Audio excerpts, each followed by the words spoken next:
아가, 할미가 먹기 좋게 꼭꼭 씹어서 줄게요. 손주에게 꼭꼭 씹어서 먹여주는 음식처럼 김초의 시인이 사랑하는 손자에게 매일매일 한 통의 편지로 전하는 삶의 지혜. 잘 먹는 애강아지, 항상 행복해야 한다. 자기 개발서보다 유익하고 한겨울 차 한 잔보다 따뜻한 책 행복이 전국 서점과 온라인 서점에 있습니다. 우리는 생각했습니다. 실외는 가까운 곳에 있다고. 우리가 파는 것은 음료 몇 잔일지 모르지만 거기에 담겨있는 것이 정직함이라면 세상은 보다 건강해질 것입니다. 그래서 아낌없이 담았습니다. 평산네이처 아로니아 친. 지금 딴지마켓에서 구입하십시오.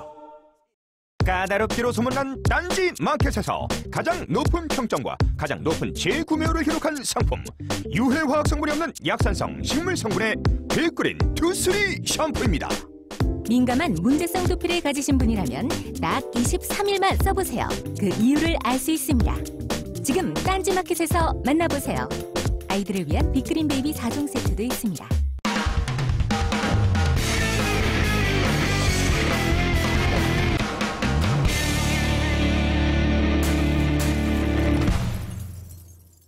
김어준의 파파이스 제18회 시작하겠습니다. 요즘 스모 표정이 점점 짙어지고 있네요. 송채경화 기자입니다. 안녕하세요. 송채경화입니다. 오늘은 말이죠. 오랜만에 최근의 뉴스들. 최근 몇 회는 사실은 선거 이야기하고 세월호 이야기를 쭉 연이어 세웠는데 오늘은 잠시 그 이야기를 쉬고 최근 일주일 이내 벌어졌던 국내 소식을 정리하는 시간으로 갖기로 하겠습니다. 첫 번째는 송채경화 기자의 브리핑입니다. 지난 한 주를 통틀어서 송채경화 기자의 눈에 확 들어온 이슈 뭡니까? 네, 먼저 엄마부대 봉사단이라는 단체가 지난 18일에 세월호 유가족들이 단식하고 있는 현장에 가가지고 막말을 했었잖아요. 세월호 사고로 희생된 자식을 어떻게 의사자로 지정할 수 있냐 이렇게 얘기를 했는데 엄마부대 봉사단이 도대체 뭐하는 집단인지 좀 알아봤더니 일단 회원이 한 40명 정도 되고 무려 40명? 무려 40명. 네, 40명 정도 됩니다. 평균 나이는 한 60대, 70대 정도 되는 것 같고요. 유모차 부대를 벤치마킹한 어버이 연합의 자매 부대 정도 되죠. 네, 맞아요. 어버이 연합이랑 굉장히 많이 같이 움직이고 있어요. 네. 그 브리핑 전에 이 엄마 부대가 지향하는 바를 드러내는 동영상 하나를 먼저 보시죠. 대통령님께서는 오직 이 나라와 민족과 우리 사회를 위해서 헌신하고 계십니다. 이런 분을 우리가 격려를 하지 못할 망정 이렇게 온 나라를 뒤흔드는 저런 종북 좌파 그리고 저 노조 세력들에게 지금 대한민국이 희망이 없는 것 같이 보이게 하고 있습니다. 이번 신년 기자회견 때도 우리 국민들에게 희망을 주셨습니다. 통일은 대박이다고. 이런 통일의 대박을 과연 누가 실현할 수 있겠습니까? 기적같이 오늘 대한민국 대통령 자리에 올렸는지 이제 국민들이 함께 토노 신조의 뜻을 헤아려 봐야 할 때다. 대통령 지지합니다. 지지합니다. 네, 대표로 나온 주옥순 씨라고 있는데 그분은 뭐 대구대 사회복지학과 개건 교수라고 본인을 소개했다가 대구대에서 아니다. 우리는 그런 개건 교수가 없다. 이러고 해서 논란이 좀 일기도 했었죠. 그다음에 또 재밌는 게 정청래 의원 사퇴 기자회견을 이분들이 올해 3월에 했는데 지난번에 이제 저희 방송에 나와가지고 얘기를 하셨는데 본인이 이제 중국에 가가지고 국정원 직원 막 호통쳤다 이런 얘기 했잖아요. 이걸 가지고 국회의원 신분으로 중국 현지에서 대한민국 정보기관의 명예를 실추시켰다. 그러면서 이제 피켓을 들었는데 거기에 매국노 정창래를 북한으로 추방하자. 엄마 부대를 보면서 차라리 어버이연합은 물론 좀 물리력을 행사하는 담당하고 있죠. 물리력 담당을 그쪽은. 근데 기여운 구석이라도 있어요. 어버이연합은. 어버이연합이 박원순 시장이 출마했을 때 그때 유명한 대사가 있잖아요. 박원순 시장 사무실 앞으로 가서 어버이연합이 이렇게 외쳤다고 하죠. 박원순 2년 나와라. 순자 때문에 여자로 착각한 거예요. 누군지도 모르고 간 거예요, 누군지도. 귀엽잖아요? 귀엽네요. 근데 엄마 이름을 빌려가지고 하는 멘트가 너무 잔인해요. 이런 보수단체들도 존재하고 그들도 정치 주장을 할 수 있는데 엄마 이름을 빌려서 하는 멘트로는 세월호 유가족들에게 너무 잔인하다. 멘트 한번 소개해 주세요. 나라를 위해 목숨 바친 것도 아닌데 이해할 수 없네요. 나라를 위해서 죽었냐고. 그렇죠. 우리가 수학여행 가라고 했냐고. 네. 세월호 사고로 희생된 자식 의사자라니 말이 안 된다. 근데 뭐 의사자로 지정을 하려고 하는 움직임이 세월호 유가족들 사이에서는 전혀 없거든요. 그거는, 그렇죠. 네. 그러니까 정치인들이 만들어낸 아니거든요. 네, 민주당의 한 의원이 그거를 이제 그냥 발의를 했을 뿐인데 유가족들은 우리는 의사자 지정 필요 없다. 그다음에 뭐 특례 입학도 필요 없다. 이렇게 얘기하고 있는데 계속해서 이제 이런 것들이 마치 유가족들이 주장하는 것처럼 엄마 부대에서는 계속 퍼뜨리고 있는 거죠. 그래서 세월호 특별법을 저지하려고 하는 거고 이제 끝내라는 거죠. 네. 예, 우리 정권에 부담이 되니까 엄마 부대라는 엄마라는 이름을 걸고 이런 단체 발언도 나오고 어버이연합은 부시고 가서 단상을 부셨죠. 어쨌든 굉장히 조직적이다. 전방이다. 그 국회의원부터 시작해서 이런 단체들 혹은 댓글들 굉장히 조직적이다. 오늘은 어제 갑자기 터진 뉴스죠. 유병헌 회장. 씨 네. 뭐라고 해야 될까요? 사망 사건. 백골화 사건. 저희가 한번 다루기로 하겠습니다. 굉장히 특이한 지점이 하나 있어요. 이 사건 터지자마자 종편에서 막 소위 이제 이 여야의 각 전문가들이 나와서 이야기를 했는데 보통은 의견이 갈리거든요. 그런데 이 사건은 특이하게도 여쪽에서 나온 사람도 야쪽에서 나온 사람도 수사 결과를 믿지 못하겠다. 네. 여권 전문가도 못 믿고 야권 전문가도 못 믿고 동네 아줌마도 못 믿고 심지어는 일선 경찰도 못 믿고. 그렇죠. 일선 경찰도 그런 얘기 했죠. 이건 6개월 이상 된 사체다. 나는 절대 아니라고 생각한다. 라고 한 그런 발언을 해서 보도된 경찰도 있죠. 네. 그러니까 아마도 뭐 머지않아서 이 유병헌 사망 사건과 관련한 누군가가 구속됐다거나 잡혔다거나 유언비어로 그런 기사가 나올 것 같아요, 조만간. 그런데 이걸 유언비어라고 말하는 건 말도 안 된다고 봐요. 왜 말도 안 되느냐? 지들도 모르잖아. 지금 경찰이고 검찰이고 보도되는 내용을 보면 지들도 몰라요. 어떻게 된 건지. 뭐가 유언비어야? 유언비어 아닙니다. 지금은 뭘 말해도 유언비어가 아니에요. 해서 저희가 한번 의혹들을 짚어보고 가설들도 한번 세워보죠. 이거 이렇게 된 거 아닐까? 수사를 돕는다는 목적에서. 경찰, 검찰도 검경도 해배우고 있으니 저희가 수사를 돕는다는 목적에서. 우선 의혹. 네, 일단은 백골화된 시신이 발견된 게 6월 12일이고 유병헌을 마지막으로 도주했다는 걸 확인한 게 5월 25일인데 이건 아무리 일찍 죽었다고 하더라도 18일 동안 과연 백골화가 진행될 수 있냐, 이게 가장 첫 번째 의혹인 것 같아요. 경찰이 사실은 6월 12일 날 시신을 발견했는데 그게 사실은 유병헌이 마지막 행적지에서 2.5km밖에 떨어지지 않은 지점이었거든요. 시신을 발견한 게. 근데 그걸 단순 노숙자라고 파악해서 40여일 동안 DNA 검사 결과가 나올 때까지 아무것도 몰랐다는 자체가 사실 그것도 의문이거든요. 그걸 과연 몰랐을까? 그 다음에 왜 죽었을까? 어떤 사유로? 자살을 한 건지 자연사를 한 건지 아니면 누가 죽였는지. 네. 의혹이 다 풀렸네요. 의혹만 얘기한 거거든요. 세 가지 설이 있어요. 크게. 가짜 설이 있죠. 궁금해지는데요. 뭘 얘기하실지? 아니, 가짜 설이 있잖아요. 실제. 오늘은 사실은 아직 충분한 조사가 안 됐기 때문에 간략하게 짚어보면 하자고요. 가짜 설은 아니다는 거죠. 유병헌 시신이 아니다? 네, 유병헌 시신이 아니다. 아마도 다른 사람을 두고 유병헌이라고 했다. 우선 전 개인적으로는 가짜 설은 기각입니다. 왜 그렇게 생각하세요? 왜 그렇게 생각하냐면 이건 사실 권력을 가진 사람하고 딜을 했다는 얘기잖아요. 내가 죽은 척하고 내 뒤를 봐다오. 뭐 이런 건데 그렇지 않고는 성립되기 어려운 가설인데 그런데 그런 딜이 됐다 손 치더라도 이 권력을 가진 사람 입장에서 보자면 마음이 바뀐다거나 그 당사자의 정권이 바뀐다든가 리스크 너무 큰 거죠. 어딘가에 살려두고 지금 당장은 넘어갔지만 나중에 다시 돌아와서 무슨 말을 할지 모르는데 그런 리스크를 왜 내버려 둡니까? 그래서 가짜설의 전제인 권력과의 사전 교감이나 뭐 딜이 있었다면 그렇게 전제하고 바라보면 뒤에 말이 안 되는 게 있는 거죠. 그 리스크를 감당할 이유가 없다. 아니면 꼭 그게 권력자가 아니라 그냥 구원파 내부에서 자기 대표를 살리려고 막 이것저것 조작해 놓았을 가능성은 없을까요? 그렇게 해서 우리 공권력 전체를 속인다? 아니, 힘든다고 봐요. 첫 번째는 그렇고요. 다르게 생각하실 분들은 다르게 생각하세요. 위험비 아니니까 지금은. 그다음에 자살설 있잖아요. 저는 자살설도 매우 가능성이 낮다고 봐요. 본인은 어떻게 생각하세요? 저도 자살은 좀 아닌 것 같아요. 기본적으로 교주잖아요, 교주. 자기 세계가 있는 거군요, 그냥. 우주를 자기 중심으로 생각하는. 그리고 수천억 대 자산가잖아요. 그리고 그 마지막으로 남겼다는 메모를 보면 마지막에 건강이 회복돼서 기쁘고 삶에 대한 의지를 불태운다고. 이런 사람이 갑자기 그로부터 일주일 후에 죽는다? 자살해서?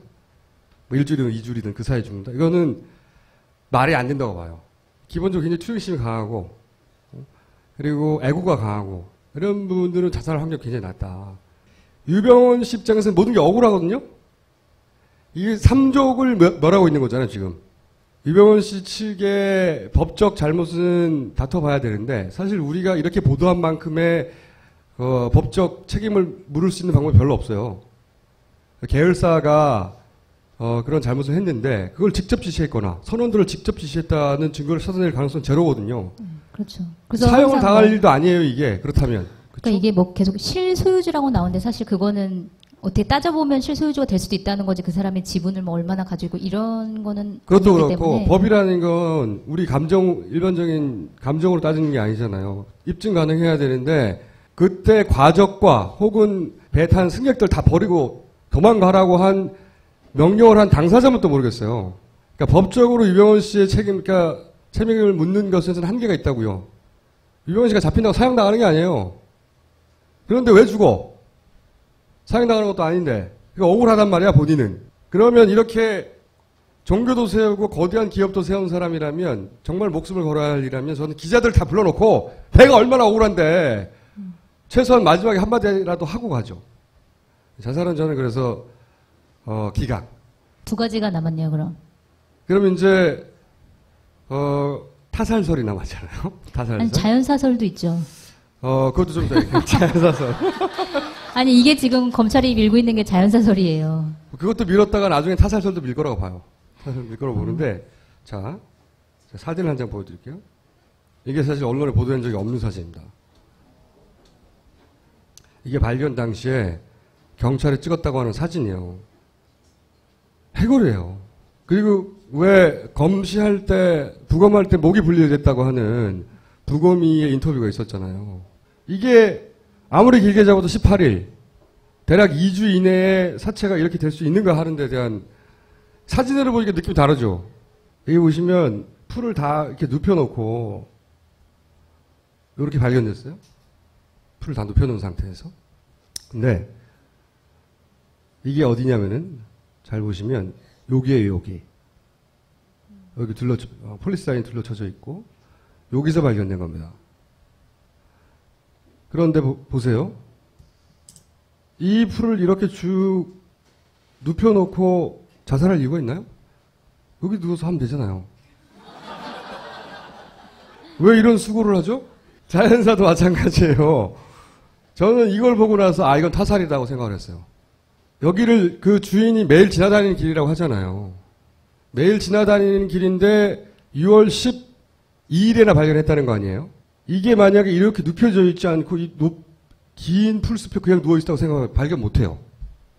발견하라고 놓은 겁니다. 제가 보기엔. 서로 못 봤다 하더라도 냄새는 났을 거 아니에요. 부패하는 냄새가 진동을 했을 거 아닙니까? 자기 밭에서. 그리고 또 하나 그 술병들 있잖아요. 요런 보헤골드. 이게 2003년 병이래잖아요. 이 병이. 제조일자가. 그리고 이 술이 더 이상 안 나오는 건 2007년부터가 그렇다고 하고. 그리고 막걸리 병도 하나 있었는데 막걸리 병은 보통 유통기한이 짧거든요. 막걸리 병은 이건 장년병이라고 해요. 저는 이 두 가지를 보고 또 무슨 생각을 했냐면 타살이다. 우선 술을 안 먹는다는 얘기는 제껴두더라도 만약에 가설로 뭐 도망다니다가 추우니까 술이라도 먹고 일교차가 있으니까 누웠다가 자연사했다든가 또는 뭐 마음이 괴로워서 술을 사서 먹고 죽었다든가 뭐 이런 걸 생각해 봅시다.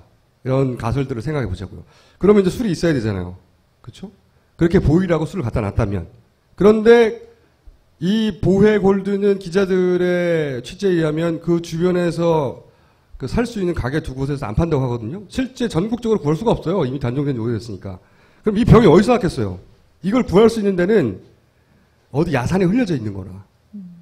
만약에 누군가가 이 술을 먹고 자연사했다거나 혹은 술을 먹고 비관해서 자살했다고 생각하도록 만들려고 했다고 칩시다. 그럼 술병이 있어야 되잖아요. 근데 주변에 사와.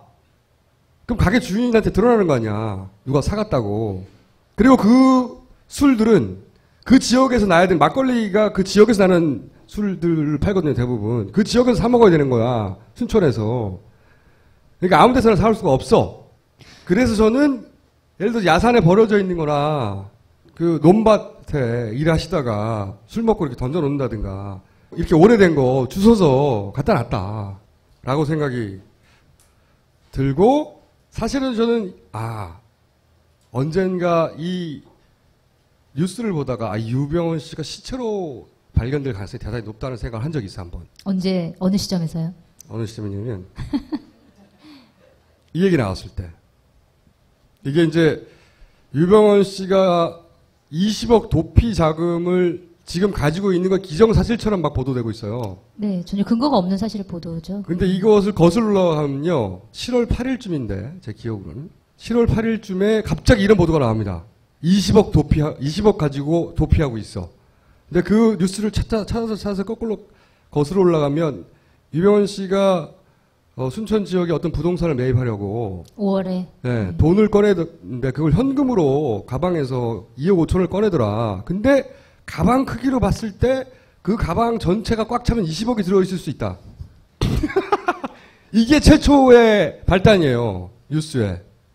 그리고 나서 이틀 동안 인터넷에 싹 도배가 됐거든요.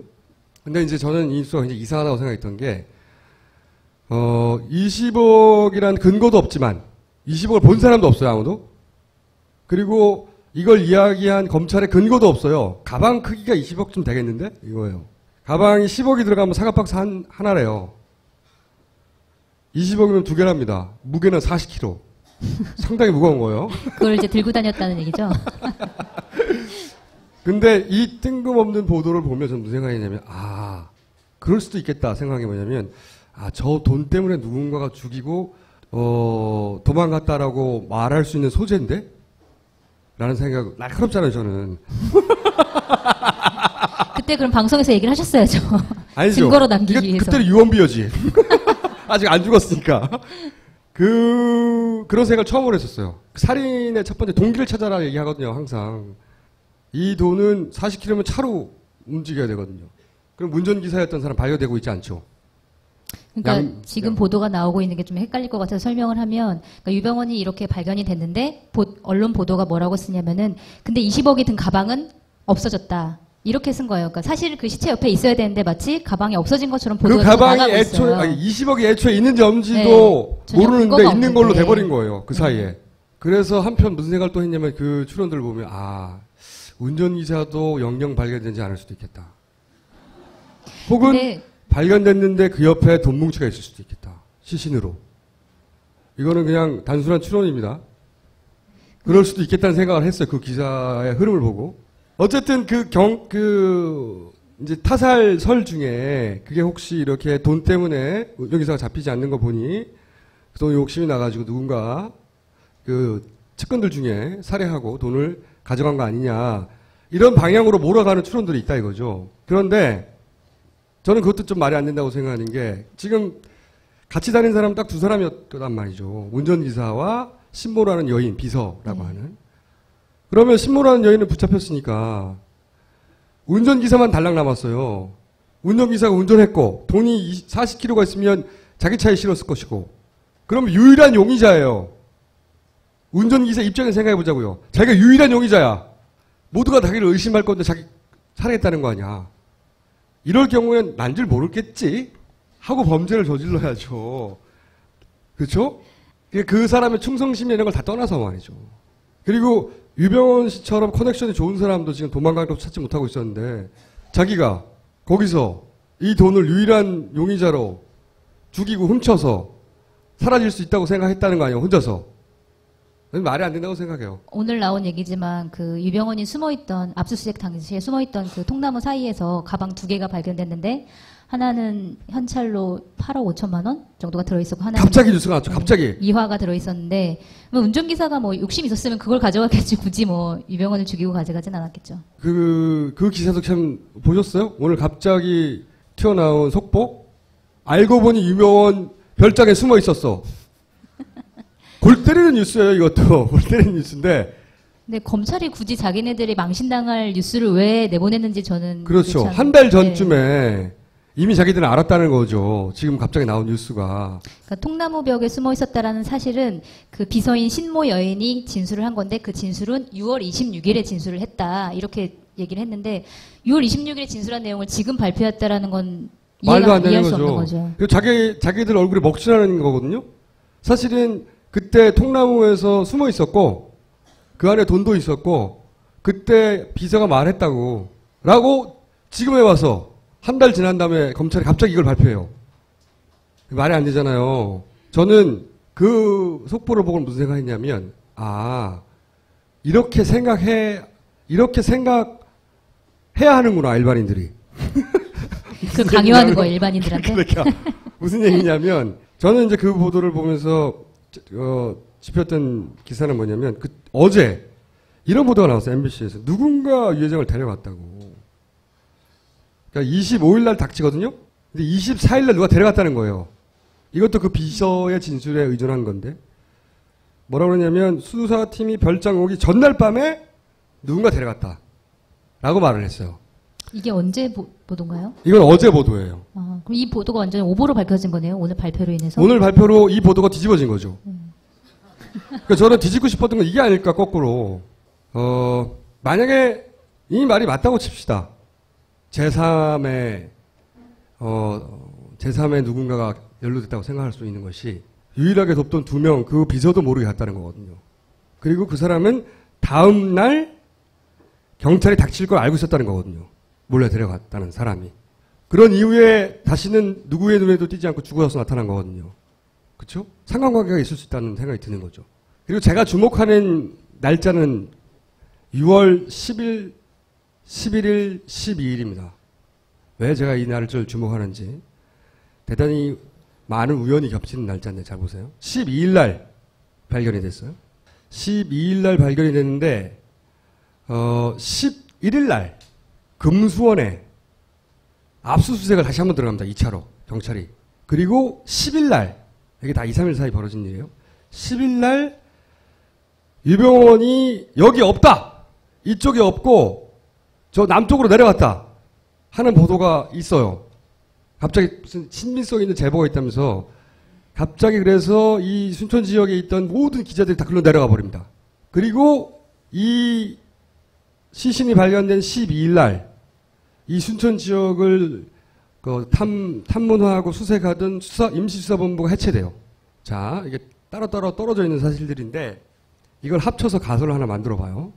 그러니까 재구성을 해보면 11일 날 새벽쯤에 갖다 놔요. 혹은 12일 날 새벽이나. 그런데 거길 갖다 놓으려면 기자가 없어야 되잖아.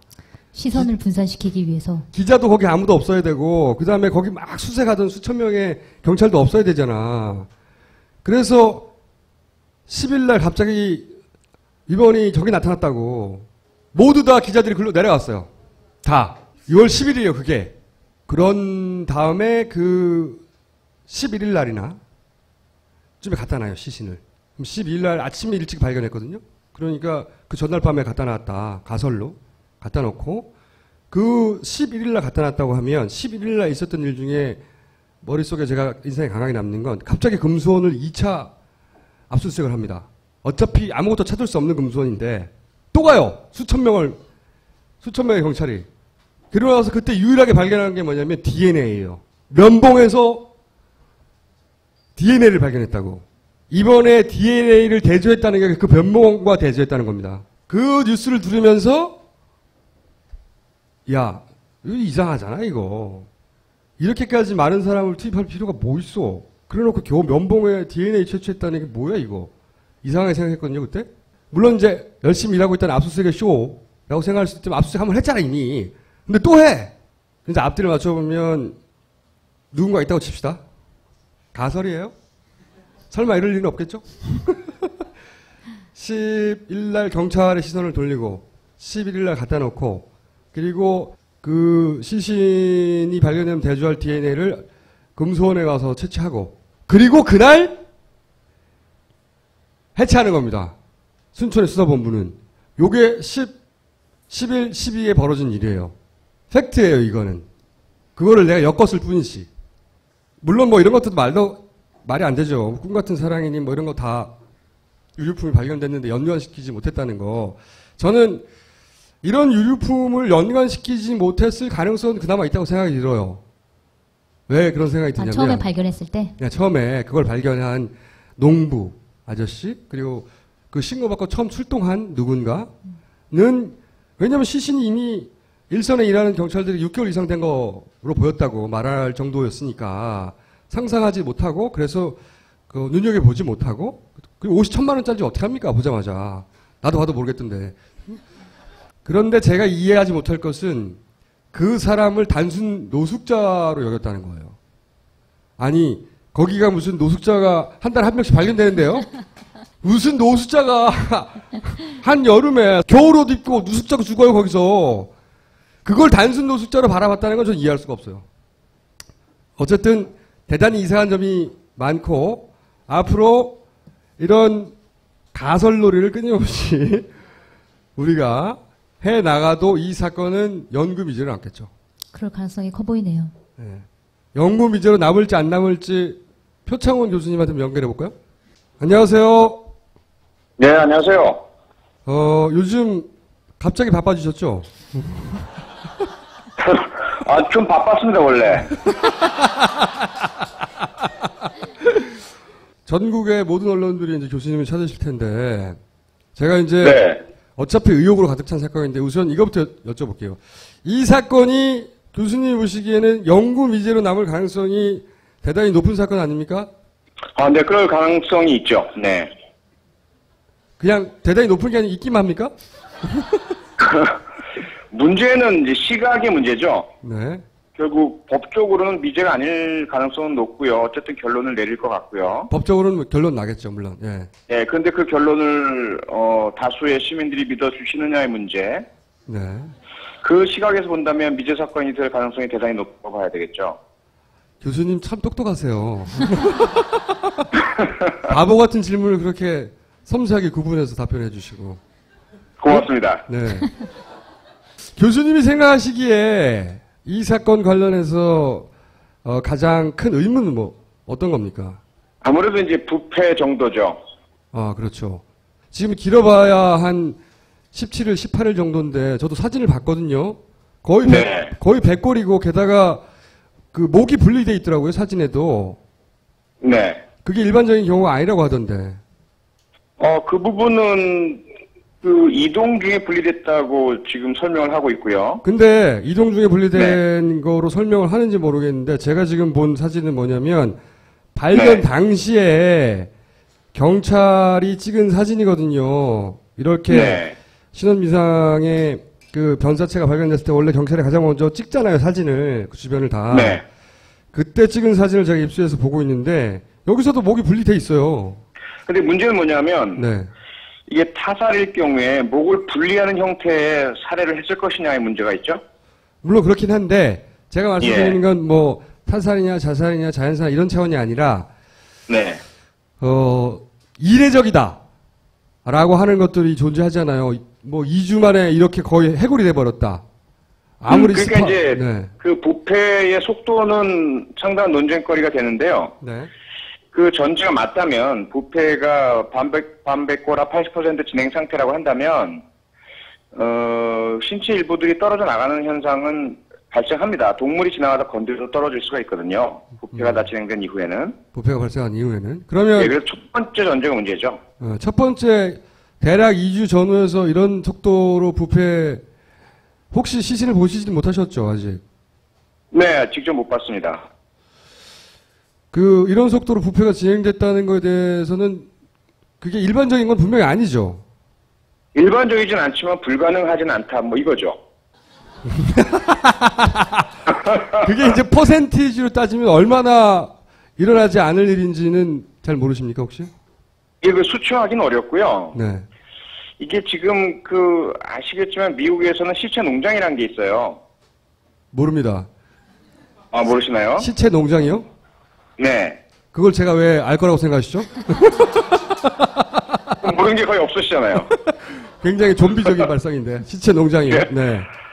왜 그러냐면 워낙 시신의 부패에 대해서 의문들이 많고 발견 당시에 추정이 어렵다 보니까 네. 법의학자분이 아예 대학 부진에 시체 농장을 만들었어요. 아하. 그래서 각각의 질병이나 신체 상태 또는 사망 당시 나이, 성별, 각각 다른 시신들을 모아서 어느 정도 속도로 부패하는지. 예, 조건을 다 달리하고 그럼에도 불구하고 여전히 일반적인 부패의 속도, 시간들이 나오진 않고 있습니다. 워낙 개별적인 차이가 커서요. 사람들마다 차이가 있다. 네. 근데 그런데다가 그러면 한번 그때 날씨는 분명히 알 수 있으니까요. 기록으로 남아있으니까. 이런 날씨에, 네. 이런 자연 환경에서 이런 연령대의 남성이 2주 이내에 이런 정도로 부패할 수 있는지는 물어볼 수 있겠군요. 네, 그렇죠. 혹시 가능하다는 것은 나와요, 분명히. 불가능하진 않다. 그렇겠죠. 그게 얼마나 일반적인가 하는 게 이제 문제겠죠. 네. 그러면 지금 말씀하시기로 가장 의혹이 간다고 하신 부분은 그렇게 물론 가능은 하다고 하지만 그렇게 빠른 시간에 시신이 이렇게 될 수 있는가 하는 부분. 이거 그 외에는 또 없으십니까? 그 외에도 의문의 여지들이 많죠. 왜 혼자 남겨져 있었느냐라는 부분. 네.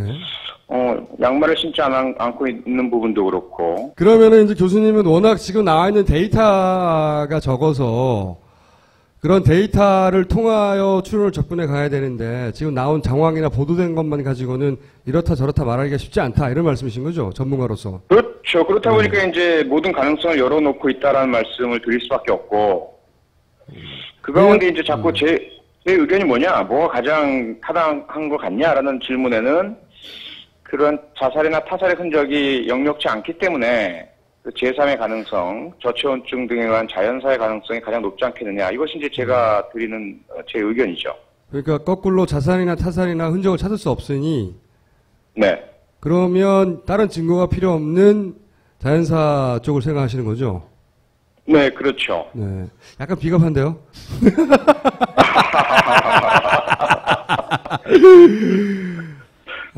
살아가는 방법이죠. 네.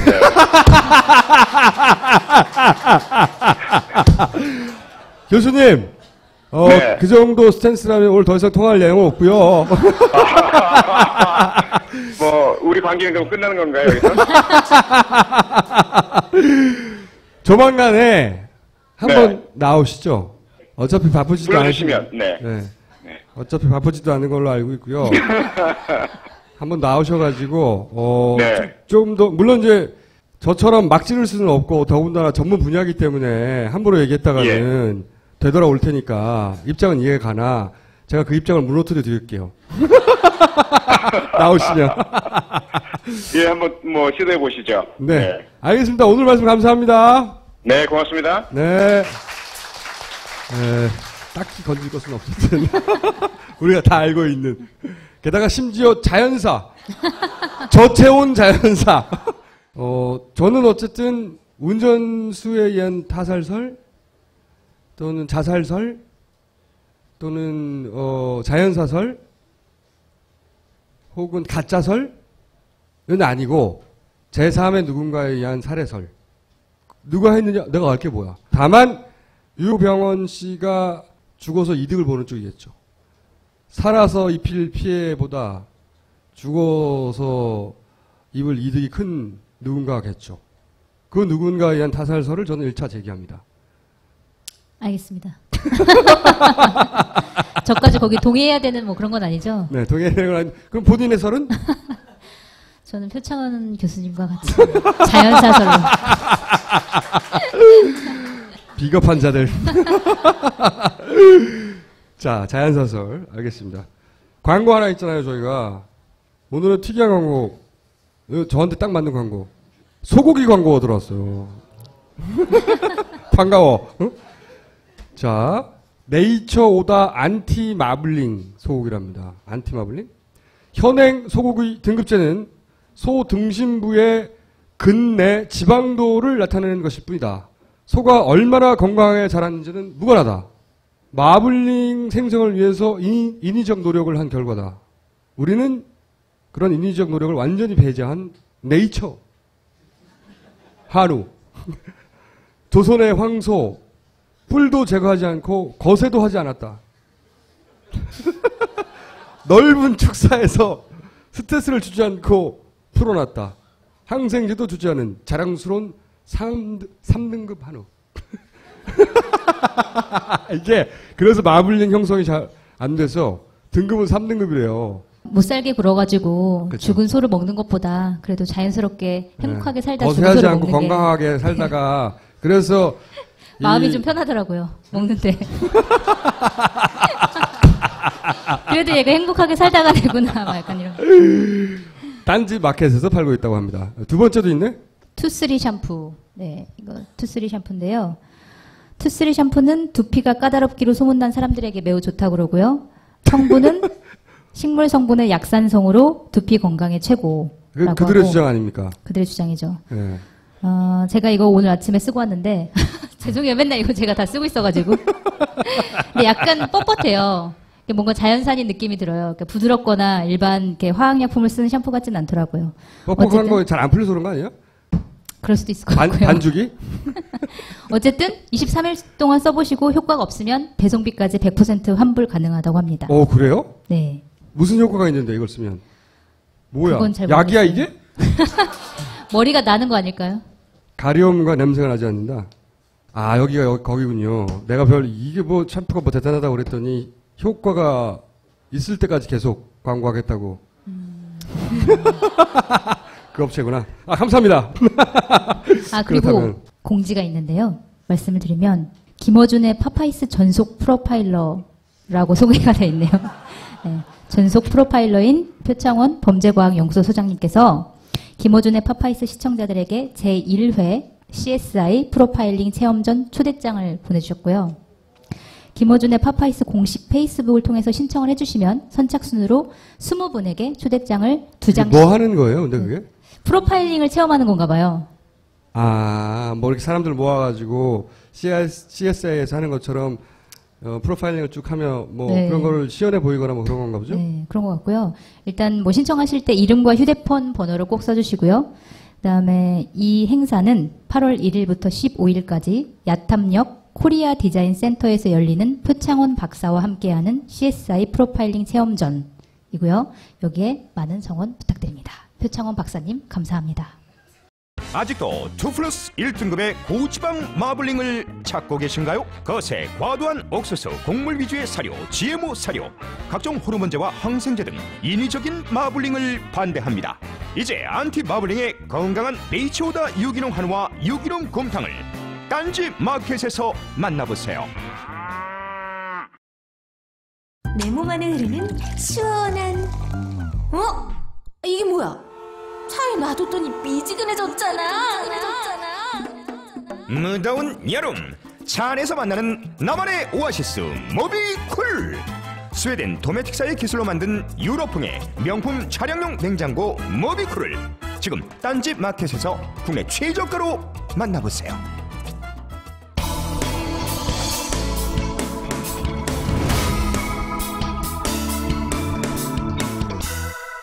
뉴스타파가 이제 권은희 후보 남편의 재산 은닉 의혹을 보도를 했죠. 네. 굉장히 파장이 컸어요. 네. 여기 대해서 이제 뭐 의견이 분분합니다.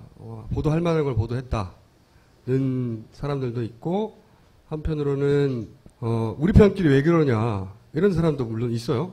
그리고 또 한쪽에서는 이거 보도할 만하지 않은 거 아니냐, 의혹이 앞서서 잘못한 거 아니냐 이런 시각도 존재합니다. 개인적으로 어떻게 보세요? 우리 편이라도 잘못된 게 있으면 당연히 보도를 해야 되는데 이번 뉴스타파 보도 같은 경우에는 좀 무리한 부분이 없지 않았나 개인적으로 그렇게 판단을 합니다. 뉴스타파는 정파적이지 않다고 말을 하죠. 세상이 진공이 아니기 때문에 정파적 관점이 전혀 없다는 건 전 말이 안 된다고 생각은 들어요. 하지만 그걸 극복하려는 노력을 실제로 해요. 뉴스타파가. 그 자체로 훌륭한 뉴스죠. 그 노력을 한다는 게. 그래서 저는 뉴스타파는 대한 언론으로 좋은 언론이라고 생각합니다. 우선 기본 전제를 깔고. 그래서 저는 이게 뭐 의도를 가지고 했다고 주장하는 사람들도 있는데 그건 아니라고 생각해요. 그러니까 정파를 넘어섰다는 걸 보여주려고 하다 보니까 오히려 객관적이지 않은 결과가 나왔다고는 생각합니다. 의도가 아니라. 그리고 이제 일반적인 재산 은닉의 패턴 보도 방식이 있잖아요. 그거를 이 부동산 임대업에 좀 무리하게 적용했다. 그 관점에서 보려면 사실은 회계사가 필요합니다. 지금부터 참여연대도 대단히 정파를 뛰어넘으려는 노력을 많이 하는 객관적인 시민단체, 정평이 나 있는 것이죠. 이 참여연대 김경률 회계사 분을 만나서 인터뷰를 했습니다. 이 사안에 대해서. 참고로 이분은 사실은 뉴스타파도 이런 그 재산 관련, 공직자 재산 관련 보도를 할 때 항상 컨설팅을 하는 분이에요. 그만큼 이쪽 저쪽 이야기를 다 듣고 이쪽 저쪽 정보를 다 접하는 분이고 실제로 와서 저하고 이 서류를 왕창 뽑아가지고 이게 다 등기부 등본부터 그 경매 서류나 뭐 이런 것들이거든요.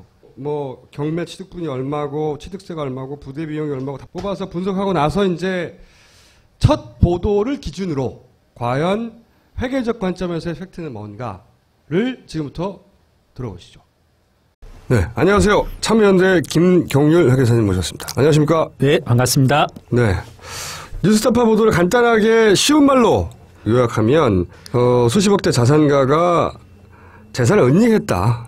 30억대 부자가 4천만 원만 신고했다. 네. 그러면서 이제 준 임팩트는 권은희 후보가 알고 보니 이렇게 부자였어?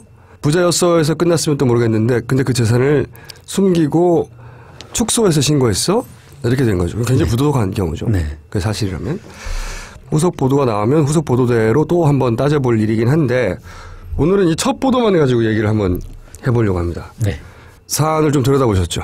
예. 말씀하신 것처럼 이제 그 권은희 후보께서 배우자가 보유하고 있는 스마트 에듀 지분 40%를 4천만 원으로 신고한 것에 대해서 뉴스타파가 수십억대 건물을 가지고 있는데 이게 4천만 원으로 신고한 건 뭐 적어도 법적으로는 타당할지라도 이건 은폐한 재산을 은폐했다. 네, 은닉했다. 재산을 은폐한 은닉한 그런 거 아니냐.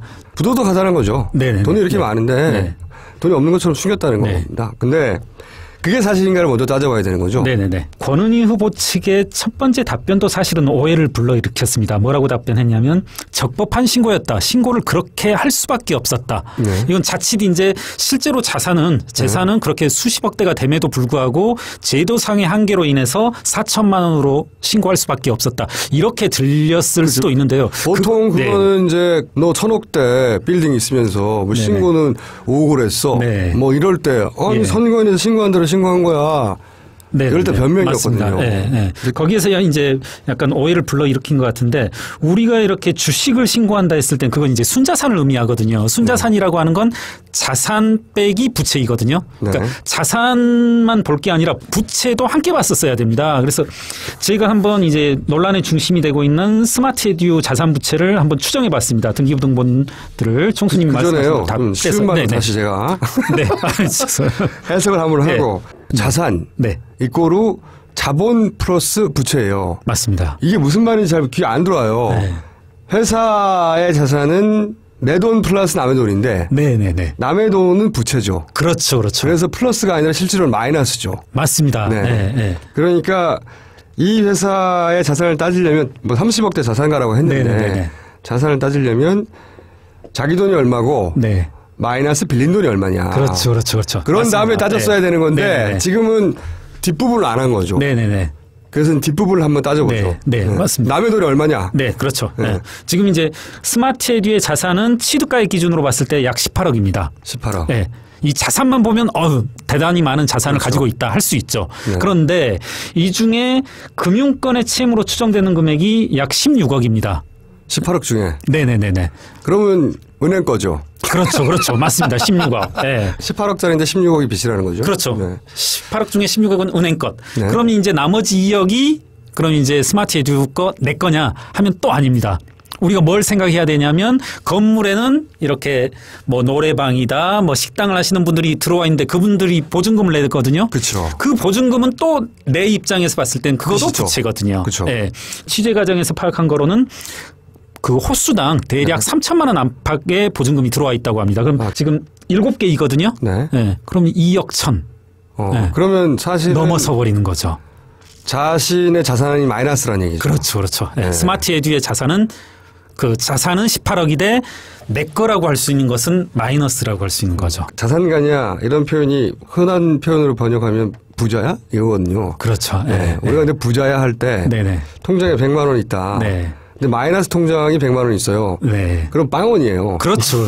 이렇게 따져야 되는 거거든요. 이런 상태인 거죠. 맞습니다. 그런데 너 100만 원 통장이 있네. 너는 100만 원 있는 거야. 라고 주장해 버리는 게 되죠. 지금. 네. 그런 실수가 하나 있었고. 네, 맞습니다. 사실 디테일하게 따지면 얼마짜리를 얼마에 낙찰받아서 뭐 쭉 따질 수 있는데 그걸 일일이 따질 필요는 없는 것 같아요. 저기 자료는 들고 있습니다. 여기에 현재. 근데 그 종합적으로 볼 때 권 후보의 남편이 40%를 소유하고 있는 그 회사는 부자 회사가 아니다. 맞습니다. 고로 그 회사를 40% 하고 있는 배우자도 이 회사를 통해서는 부자라고 주장할 수는 없는 거죠. 맞습니다. 적어도. 자, 그리고 두 번째는 그 회사를 페이퍼 컴퍼니로 관리하고 있더라. 근거로 사무실 찾아가 봤더니 없더라. 여기 대해서는 이제 일단 해명도 하나 나왔어요. 사무실이 있다. 남편 쪽의 해명이에요. 이렇게 보면 그 보도 과정에서도 유령회사라는 언급이 나왔고 이제 페이퍼 컴퍼니가 아니냐는 이제 지적이 있었는데요. 이걸 이렇게 보셔야 될 것 같습니다. 그러니까 이제 그 스마트 에듀가 진행하는 사업 임대 사업을 실제로 어디에서 수행했느냐는 건데 실제로 이런 두꺼비 빌딩에서 이루어지고 있거든요. 자신들이 하고자 하는 임대 사업을 수행을 하고 있는 사업장이 있고 이건 제가 100% 단언컨대 사업자 등록은 모두 호수마다 돼 있을 겁니다. 그래야만 가능할 거고. 그래야 사업을 할 수 있으니까요. 네네네네. 그렇게 봤을 때 사업이 이루어지고 있고 사업이 이루어지는 사업장도 갖춰서 사업자 등록이 이루어졌다라면 우리가 흔히 생각하는 그런 유령회사 내지는 페이퍼 컴퍼니는 절대 아닌 거죠. 그러니까 서류상으로만 존재하면서 뭐 세금을 탈루할 목적이라든가 실제로 일하는 사람도 없고 존재하지 않는 그런 걸 페이퍼 컴퍼니 보통 이제 불법의 중간 도구로 쓰여지는 이 경우에는 각 집안이 각 사업장이라는 거죠. 맞습니다. 이 법인은 임대 사업을 하고 있기 때문에 상가들을 사들여서 그 상가들을 임대하고 이 각 상가들이 각 사업장인 거죠. 그러니까 실체가 있는 사업장이 돌아가고 있는 거예요. 이런 회사일 수가 없지 않습니까? 이거는 절대로. 이런 건 있을 수 있을 것 같습니다. 이게 법인이란 특성으로 말미암아서 세무당국에서 이렇게 실제로 임대가 이루어지는 곳 이외의 어떤 특정한 공간을 본점으로 지정해야 하는 그런 규정이 있거든요. 세법상. 근데 이게 만약 개인이라면 그런 게 필요가 없습니다. 개인이라면 사업장이 있으면 그거로 이제 만족을 하는데 법인의 경우에는 임대라는 사업 행위가 이루어지는 곳 이외의 공간을 이제 그 세무 당국에서 요구했을 것 같은데 역으로 이걸 사업자 입장에서 본다라면 특히나 이렇게 영세한 사업자 입장에서 본다라면 과연 임대가 이루어지는 공간 이외의 별도 공간을 굳이 준비할 필요가 있냐는 거죠. 그거조차도 다면 몇 평이라도 빌려주면 이득이 되는 입장에서는. 그래서 사실은 우리나라 법인들의 상당수들은 신설법인의 상당수는 실제로 가보면 현장이 없습니다. 보통 스타트업 할 때 영세한 사업자들은 그렇게 많이 하거든요. 실제로 회계사로 계셨으니까 그런 경우 많이 보시지 않으셨나요? 그런 적이 있습니다. 저도 이렇게 사무실 막 개업하고 나서 이렇게 매일경제신문 보면은 매주 그 주간 신설법인들 현황이 나옵니다. 그걸 가지고 이제 제가 관내에 있는 신설법인들은 다 찾아다닌 적이 있습니다. 그러면 왜냐면 영업하러. 그렇죠. 기장 영업하러. 나한테 기장 맡기라고. 그렇게 다녀보면 실제로 한 10곳 중에 5곳은 실제로 없습니다. 그렇죠. 이게 현실이고요. 그러니까 이게 드러내는 사실은 페이퍼 컴퍼니가 아니라 예. 상가를 임대 주고 나서 그거를 상가에서 임대료 받는 거 외에는 특별히 할 일이 없는데 굳이 사무실을 내야 하는가. 그렇죠. 예. 라고 하는 현실에 부딪힌 영세업자. 네. 라는 걸 드러낼 뿐인 거죠. 맞습니다. 예. 물론 세법상으로는 네. 그럼에도 불구하고 사무실을 내라고 돼 있지 않습니까? 네네네. 법인의 경우에는. 네. 그러니까 니네가 월세 내고 뭐 하고 나면 남는 게 없더라도 사무실 반드시 내야 해. 네. 라고 하는 법을 어겼다. 근데 이거 사실은 세무서에서도 별로 문제 안 삼아요. 그렇죠. 왜냐하면 현실이 그러기 때문에. 다 알고 있습니다. 세무서에서도. 그러니까요. 아니 사무실 내고 월세 낼 형편이 안 되거나. 그럼요. 그러니까 이게 드러내는 사실은 유령회사가 아니라 페이퍼 컴퍼니가 아니라 영세하다는 걸 드러내는 겁니다. 오히려. 맞습니다. 돈을 제대로 벌면요. 이런 폼 나는 사무실 꾸며요. 오히려. 그렇죠. 이건 변호가 아니라 현실을 말하는 거고요. 네. 이게 유령회사면 좀 유령회사들이 격이 떨어지죠. 그러니까요. 이런 회사는 그리고 전국에 엄청나게 많습니다. 맞습니다. 그리고 이런 형태의 유령회사라면 이 유령의 의미는 니네 회사 인기 있는 거야? 그렇죠. 그런 유령이지. 네네. 무슨 텍스 헤븐. 네? 이 버진 아일랜드나 이런데 조세 회피를 위해서. 네. 그리고 실제 회사는 뭐 수천억대 회사가 그렇죠. 뒤에 숨어 있는 이런 경우를 페이퍼 컴퍼니라고 하죠. 만약에 맞습니다. 정확하게 못 하려면 본점 없네? 임대 사업을 하는 각 사업장은 있지만 그것을 관리하는 본점은 지금 사무실이 어디 있는 거야? 근데 이건 뉴스가 아니거든요. 그렇죠. 맞습니다. 이거는 보도할 만한 뉴스가 아니거든요. 세 번째가 이제 그래서 결과적으로 재산을 은닉한 의혹이 있다. 근데 이제 이렇게 놓고 보면 은닉할 재산이 없는 겁니다. 그렇죠. 다 드러나 있고. 저는 이제 이 첫 보도를 보고 나서 가장 먼저 의아했던 것은 이거였어요. 이거 사실 이 얘기는 그 뉴스 보도를 처음 본 사람들 중에 회계 지식이 전무하다든가 금융에 대해서 부동산에 관해서 잘 모른다든가 사업을 안 해봤다든가 하면은 이 뉴스의 의미가 처음에 말씀드린 대로 부자인데 돈을 숨겼다. 그렇죠. 그렇게만 받아들이게 돼 있어요. 근데 제가 십몇 년간 나름 맨땅에 헤딩하며 사업한 경험으로 보자면 첫 보도부터 이상했어요. 자본금은 1억인데 법인이 자본금이 1억이라는 얘기는 나머지 돈 빌렸다는 얘기인데 그럼 빚 얘기를 해줘야지. 첫 번째 든 생각은 그거였고 아니 임대업 하고 있는 거 아니야. 각 상가 다 존재하는데 왜 이게 유령회사지?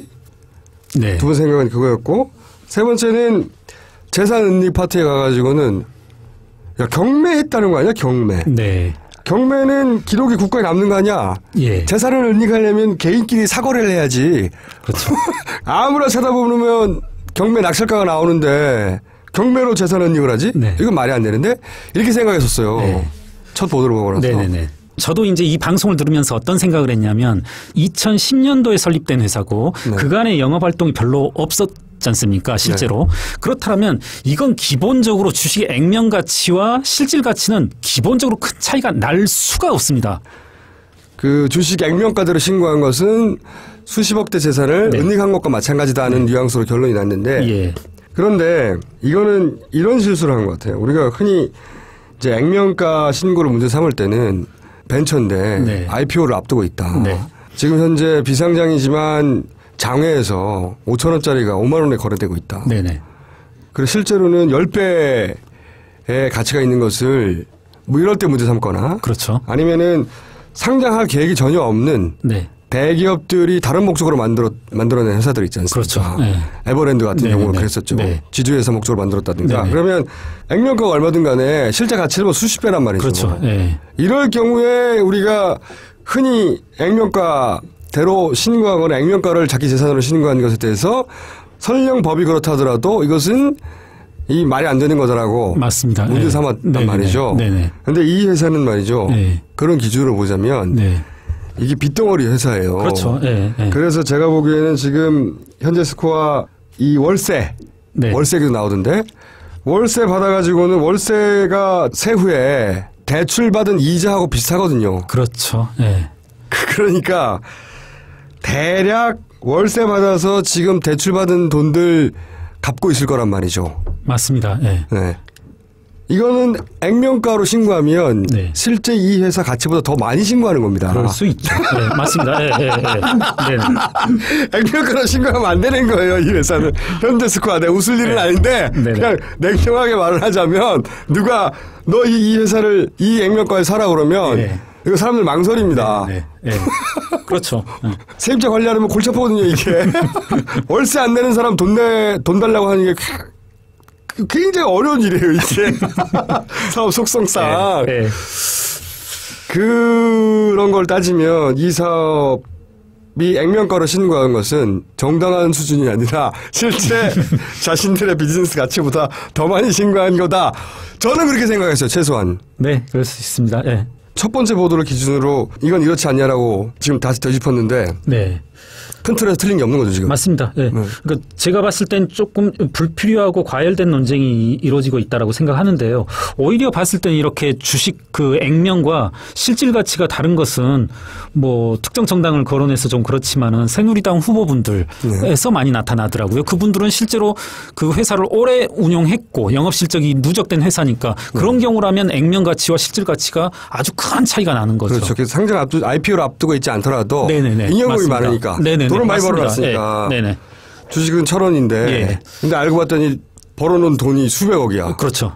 그러면 얘기가 달라지죠. 그렇죠. 이건 회사가 생리지 2년인다가 빚 갚기도 바빴는데 액면가 신고한 거면 과다해서 하는 거라니까요. 맞습니다. 웃을 일은 아니다. 저는 웃었어요, 뉴스를 보다가. 아, 이건 아니잖아! 이건 아닌데? 이게 왜 이렇게 보도가 나왔지? 저는 이제 첫 보도가 이렇게 나오다가 뒤로 이어질 줄 알았어요. 쭉 어떻게 이어질 거라고 생각했냐면, 자금을 만드는 과정에서의 불법이 있었다든가. 또는 취득하고 나서 뭐 세금 문제가 있었다든가. 아니면 취득 과정에서 탈세가 있었다든가. 이런 보도가 사실은 들어가야 이게 뉴스가 되는 거거든요. 그렇죠. 사실은 어떻게 보면 이 첫 번째 보도 내용은 조금 뉴스가 아니에요. 그렇습니다. 맞습니다. 부자도 아니고 유령회사도 아니고 재산을 은닉하지도 않았고 맞습니다. 주식액대로 신고한 것도 뭔가 법에 불비한 점, 미비한 점을 이용한 것도 아니에요. 맞습니다. 그냥 뉴스가 아니에요. 첫 번째 보도에는. 회계사님도 여기까지는 동의하시는 거죠? 맞습니다. 동의합니다. 전적으로. 회계적 관점에서 보자면. 지금까지 얘기한 게 회계적 팩트 아닙니까? 맞습니다. 자, 그러면 오늘 여기까지 하고요. 후속 보도가 있으면 그건 또 그것대로 별도로 한번 다뤄보죠. 알겠습니다. 네. 오늘 말씀 감사하고요. 요즘 그래서 기장을 맡기는 업소들이 많습니까, 요즘은? 법인들이? 마치고 벙커원을 영업하겠습니다. 아, 이게 참 안타까운 일입니다, 이 보도는. 오늘 말씀 감사합니다. 네, 고맙습니다. 네. 어쨌든 첫 보도만을 기준으로 하자면 뉴스가 아닌 것이 뉴스가 됐다가 결론인데, 저는 진짜 문제는 후속 보도라고 생각해요. 첫 보도를 그렇게 냈다는 건 첫 보도를 낼 당시에 잡힌 내용은 그거밖에 없었다는 거거든요. 그런데 후속을 낸다는 건 그 이후에 추가 취재를 했다는 거거든요. 그렇죠? 추가 취재한 내용이 있었다면 그것부터 처음부터 냈을 거예요. 왜냐하면 권은희 후보 가지고 계속 물고 갈 게 아니기 때문에. 선거도 얼마 안 남았고 다른 후보도 다뤄야 되니까. 그러면 후속 보도가 나오면 여기서부터는 좀 차원이 다르다고 생각하는 게, 물론 추가 보도할 것이 있는데 추가 보도하지 말라고 할 수는 없어요. 그거는 뉴스타파가 무슨 야당의 기관지도 아니잖아요. 그렇죠? 새정치연합의 기관지도 아니야. 당연히 뉴스타파가 보도를 하는 가치와 기준에 의해서 보도를 하느냐 마느냐 결정할 문제고, 보도하지 마 그럴 수는 없어. 근데 제가 문제라고 생각하는 부분은 뭐냐면, 최초의 노력은 정파를 넘어서는 공정한 불편부당한 언론이 되려고 하다가 실수하는 거라면, 두 번째 나오는 후속 보도는 그게 아니라 처음부터 알고 있는 내용이 아니라 첫 보도가 문제가 되자 혹시 더 없냐고 추가해서 따낸 거라면, 그거는 내가 맞다고 말하려고 상대가 어떻게든 나쁜 놈이 되길 바라는 노력의 결과라는 거지. 그거는 언론의 사명과 무관하다는 거죠, 저는. 이 시점에서는. 그래서 그 노력은 치졸하다고 난 봐요. 만약에 그랬다면 뭐 그런 보도가 나오지도 않았는데 이렇게 미리 말하는 건 뉴스타파처럼 개인적으로 평상시 매우 훌륭한 매체라고 생각하는 것에 대해 무례한 측면이 있습니다만은 그게 나온다면 저는 그렇게 생각할 것이고 그렇게 말할 겁니다. 또 한 가지 걱정은 이제 선거 결과가 나오잖아요. 그러면 새누리당에서는 당연히 이게 모두 다 권은희 때문이다고 공개할 것이고 이걸 받아서 야권의 진보적 성향을 가진 매체들도 그 분석을 고스란히 안고 권은희 후보에 대한 책임에 대한 얘기를 할 거라고 혹은 최소한 권은희 후보의 공천에 대해서 얘기할 거라고. 그죠? 그래서 원흉이 되는 거지. 이 과정에서. 권은희 후보가. 근데 저는 이건 사실은 권은희 후보처럼 하기 굉장히 어려운 거거든요. 그 당시에. 이 댓글과 관련해서 자기 직위에서 그런 발언을 하는 건 대단히 어려운 일이라고요. 근데 지금은 야권 패배에 이제 파렴치한 게다가 원흉이 되는 결과로 끊임없이 회자될 텐데 너무 불공평하다는 거지. 비극적이다 여러 가지로. 이건 권은희 후보에게도 뉴스타파라고 하는 곳에도 야권 전체에도 뉴스타파 때문에 그렇게 됐다는 게 아니고요. 단순히 그렇게 말할 수는 없어요. 이건 공천부터 시작해서 많은 문제들이 공천을 했다는 건 저는 찬성이에요. 기본적으로. 근데 공천을 하고 과연 새정치연합이 권은희 후보를 그렇게 적극적으로 끌어안고 보호할 능력이 있었거나 그런 생각이 있었는가. 그리고 애초에 권은희 후보를 위해서 그렇게 공천했는가. 그건 아니거든. 자, 너무 불공평한 결과다. 억울하다. 근데 내일도 아닌데 막 억울해. 씨발.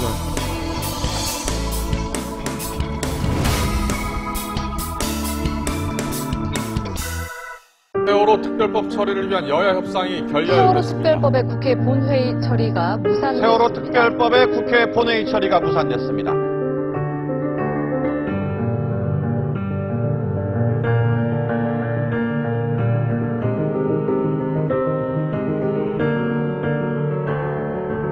가장 큰 원인이 무엇이었다고 첫째는 가장 나중에 탈출해야 될 성장 선언들이 제일 먼저 탈출하고 탐욕에 들은 기업이 대를 잘못 버티고 공연을 했는데 우리 충분히 직접 한가서 물어보는 것 이상으로 상황을 파악하고 있었다고 얘기했습니다. 단 한 명도 구하지 못한 이유가 뭐라고 생각하십니까? 당연히 부족을 지금 하는 부분이 아닙니다.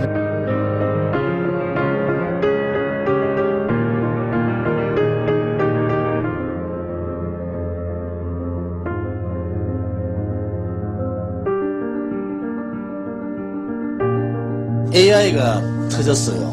산불이 났어요. 컨트롤 타워가 대통령입니까? 도저히 이거 안 됩니다. 진행 못합니다. 당신 뭡니까? 예?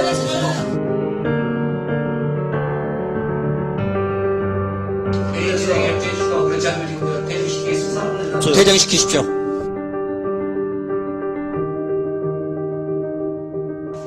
왜 그리 시간이야!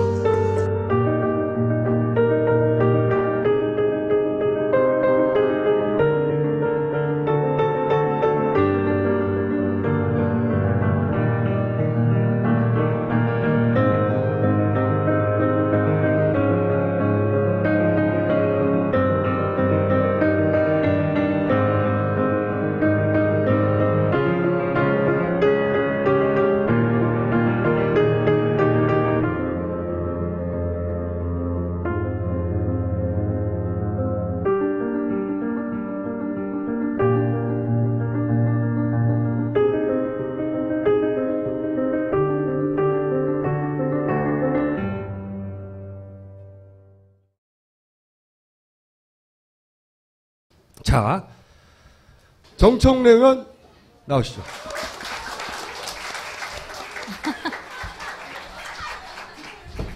자, 굉장히 귀엽죠? 정식으로 소개 안 해요? 네. 귀염둥이 정청래 의원을 소개합니다. 반갑습니다, 여러분. 이 복장으로 어딜 다녀오신 겁니까? 유가족분들과 한 4,500분 정도 되는데, 안산 정부 합동분향소에서 출발해서 광명, 시민체육관까지 10시간. 거리가 어떻게 됩니까? 25km. 1시간에 2.5km 걸었네요? 밥도 먹고 잠깐 쉬기다가. 네. 그러면 제가 궁금한 건 이겁니다. 네. 오늘 의원님 오신 김에 이 새누리당은 이 세월호 특별법을 통과시킬 의사가 전혀 없지 않습니까? 지금 하는 걸 보면. 없습니다. 네. 하는 걸 보면. 왜 이렇게까지 반대하는 거죠? 새정치민주연합에서 주장하고 있는 특별사법경찰관 제도를 두자. 이거는 형사사법체계를 흔드는 건 아니죠. 황교안 장관한테 물었어요. 이게 형사사법체계를 흔드냐? 그랬더니 의원님이 말씀하신 부분만 떼놓고 보면 사법체계를 흔드는 건 아닙니다. 이렇게 얘기했거든요. 제 생각은 그래요. 특별사법경찰관 제도를 두면 거기에 민변 변호사가 특별사법경찰관이 될 수도 있죠. 네. 그러면 의혹이 나오면 나오는 대로 끝까지 파겠죠. 그렇겠죠. 통제가 안 되죠. 네. 그러다가 혹시 뭐가 나올까봐 부정비리가 밝혀지면 여과 없이 가차 없이 족족 영장 청구하고 수사를 하겠죠. 그러다가 다치는 사람이 있으면 그러다가 다칠 수 있는 사람이 저쪽에 많다는 겁니까?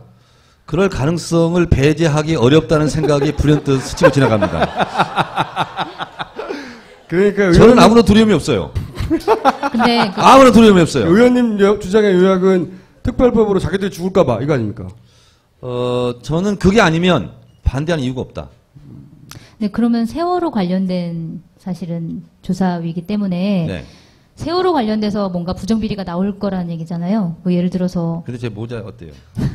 좀 불편하네 진짜. 아니 근데 머리를 되게 못 곤란한 감았어요. 질문을 할 때마다 이렇게 딴소리를 하시더라고요. 알았어요. 네. 세월호 관련된 예. 부정비리가 나올 수도 있다는 거죠.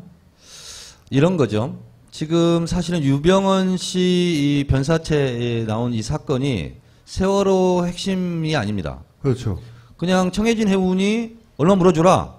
누가 물어줄까? 실질적인 소유주 유병헌 씨가 물어줘라. 그래서 구상권 청구하면 될 문제예요.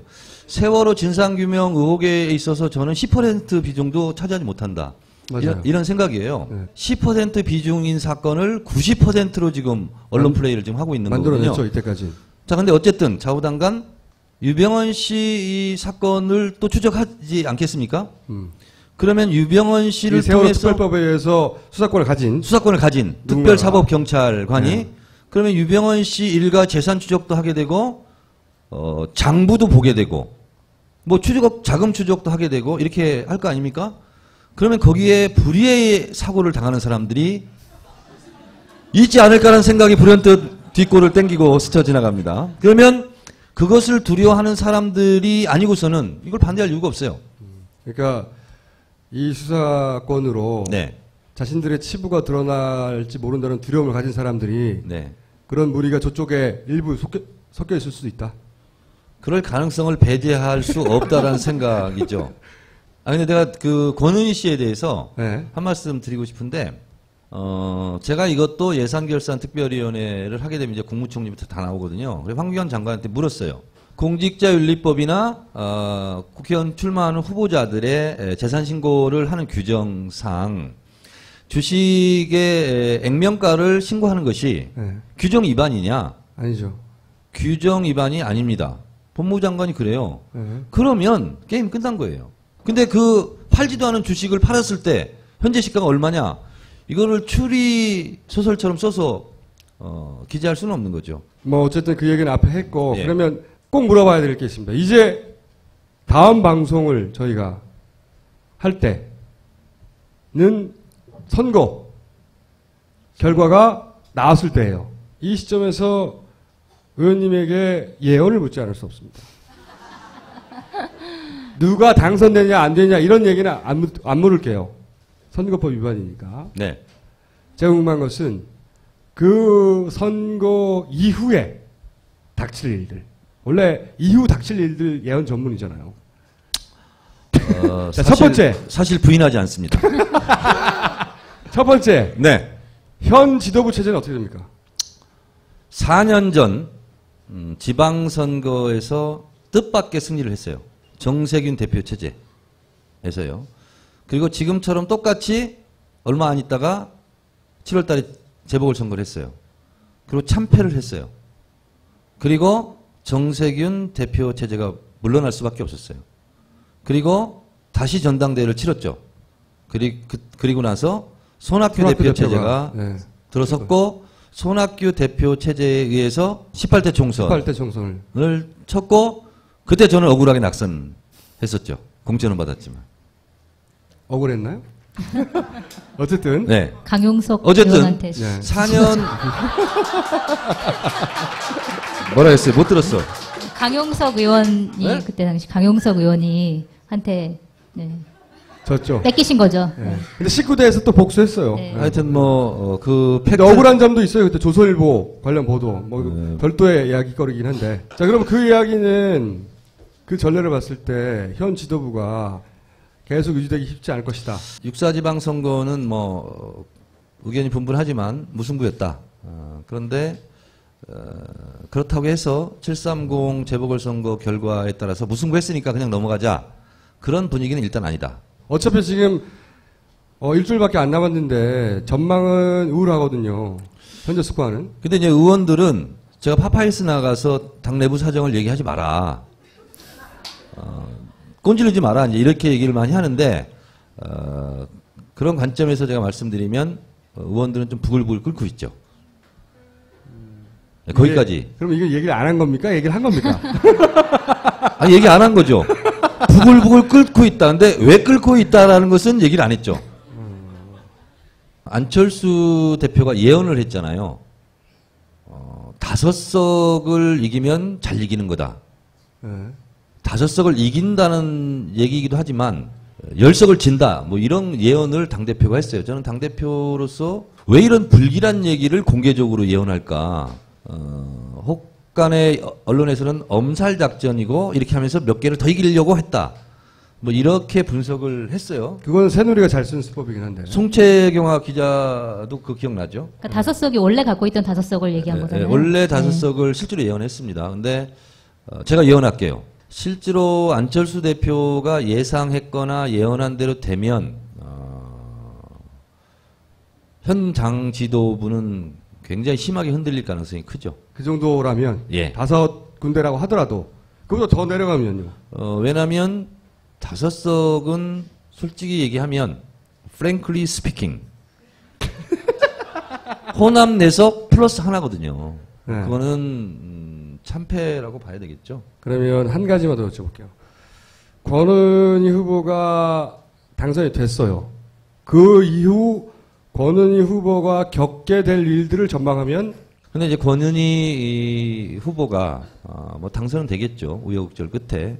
그런데 나는 국정원 댓글 사건에 대해서 계속 그것을 파겠다 이렇게 얘기했는데 실제로 국회의원이 아닌 사람들이 국회의원을 바라봤을 때 내가 국회의원 되면 저거 싹 해버릴 텐데 이런 생각을 하기 쉽거든요. 그런데 권은희 의원이 돼서 실제로 돌아와서 권은희 지금 후보 당시에 했던 그런 의욕찬 계획이 혹시 좌절돼서 느끼는 상처, 저는 그것도 사실 내심 걱정하고 있습니다.